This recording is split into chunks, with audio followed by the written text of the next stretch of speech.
Hey, what's up you guys? It's Dorothy and welcome back to my channel. And today's video we're going to go into chapter 15. Yep, 15 of Killing Mr. Griffin by Lois Duncan. We are almost done with this. There's a couple pages ripped in my book. Oops. Anyways, we're almost done with this book. Since we are on chapter 15, that means we've got 16, 17, 18, 4 more chapters left to read, which is absolutely amazing. And then we will move on to our next book. With that being said, let's get right into this video. This video may contain sensitive topics and foul language. If you do not wish to continue, please click off of the video now. You have been warned. Chapter 15. Where are we going? Susan asked. This isn't the way to my house. We're going by my place first, David told her. If my mom's back from the laundry, I'll borrow her car and take you home. But why your place? She was half running to keep up with him. There's something I've got to get there. David, please slow down. People are staring at us. She caught hold of his arm, forcing him to slacken his pace, trying to get him to turn and look at her. Please tell me what this is all about. You're not... The thought struck her suddenly, filling her with a mixture of terror and relief. You're not going to report it, are you? Report it? You mean turn us all in? Now he did look at her, his eyes wide and incredulous. You've got to be kidding. Kidding about that? Do you really think I'd kid about anything now? She tightened her grip on his arm. We could drive down to the police station and just tell them. We could explain how it all happened, how we never meant it.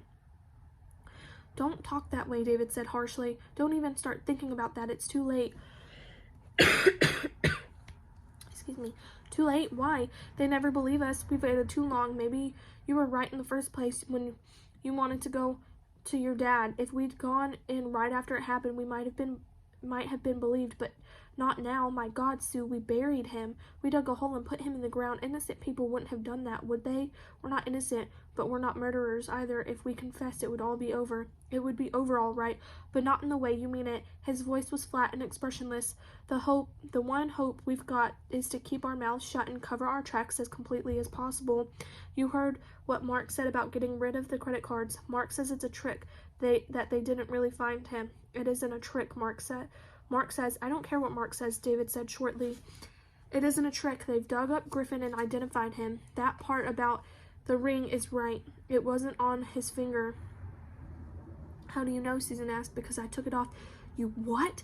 She couldn't believe she was hearing him correctly. You took off his ring and kept it? David nodded. How could you do such a thing? Why did you do it? I don't know.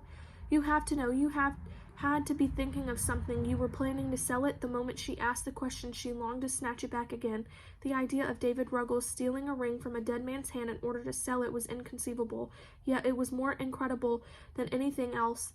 What other answer could it be? The whole thought was sickening. She pictured him kneeling on the earth, the thin, limp hand in his hand, pulling and twisting to get the ring off over the knuckle, and a thick, sour liquid rose in her throat and filled the back of her mouth. Why? She asked again. I told you the truth, Sue, David said miserably. I just don't know. I've asked myself that question 100 times. I just know that when I saw the ring on his hand, there was something about it that made me feel. He faltered and left the sentence hanging incomplete. Feel how? Susan pressed him. As though it was mine, David said haughtily. It was as though it was something that had belonged to me a long time ago and I had lost it. That doesn't make sense, Susan said. I know it doesn't. I can't explain it any more than that. I don't understand it any better than you do. I took it and that's that.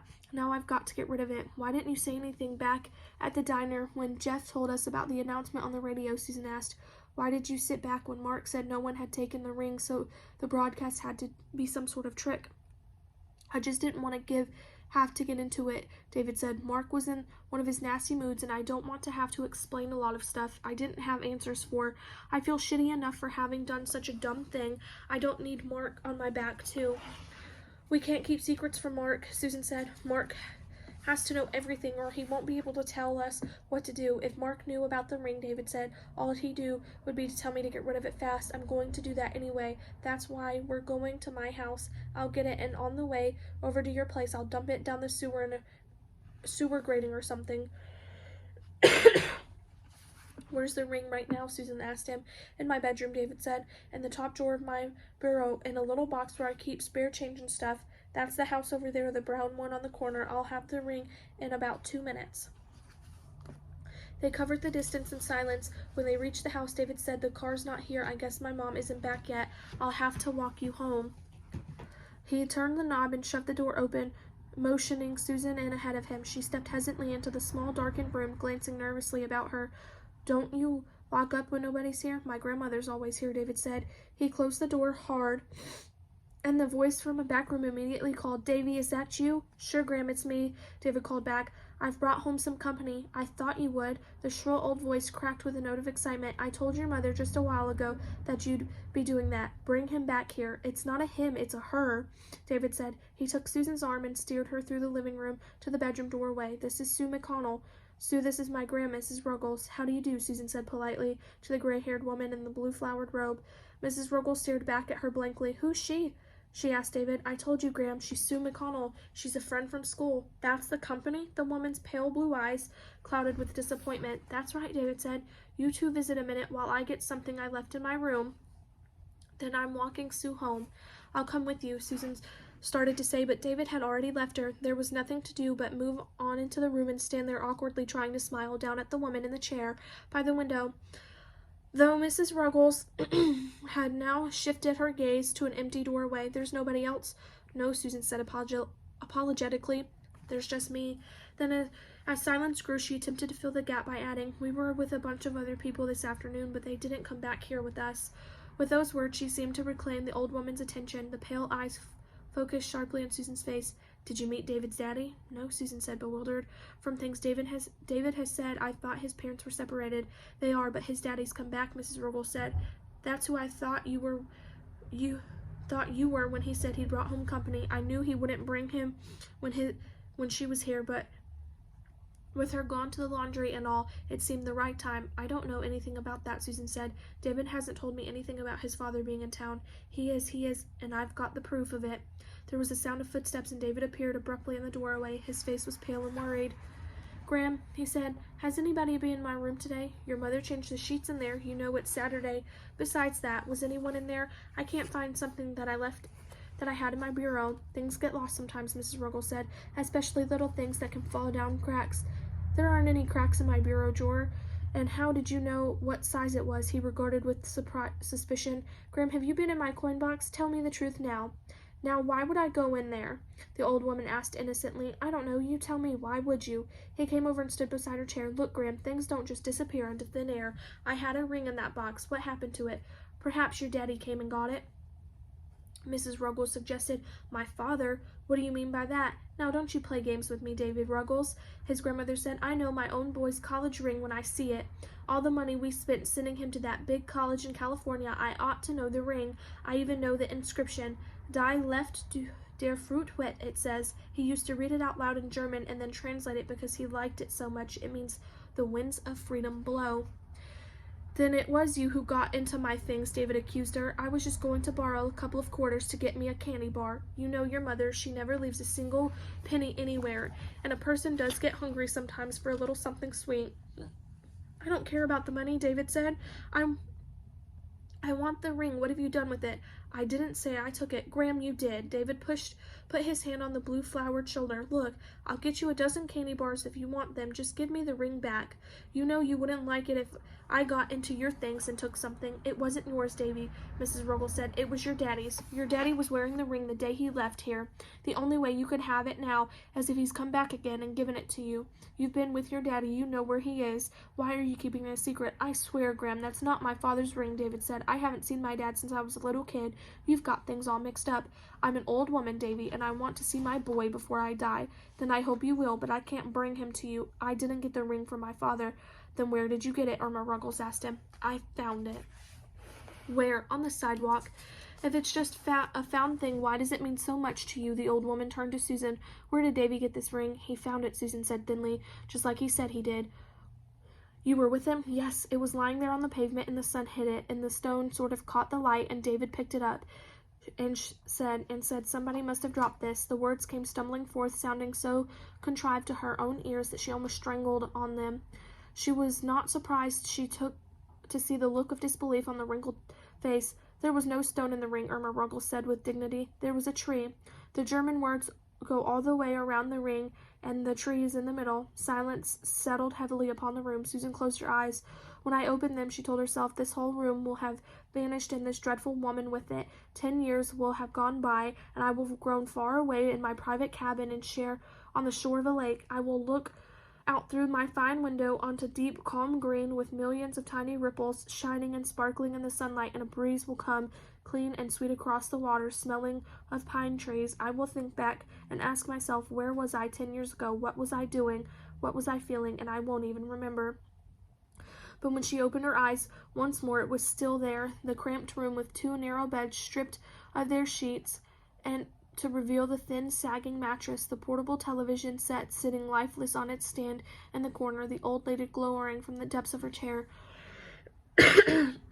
Through the window behind her, there was another window and another bedroom and another woman. The neighbor woman stared at Susan with undisguised interest, and then glanced past her at the unmade beds and began to smile. Come on, Sue, David said in a low voice. I'll walk you home.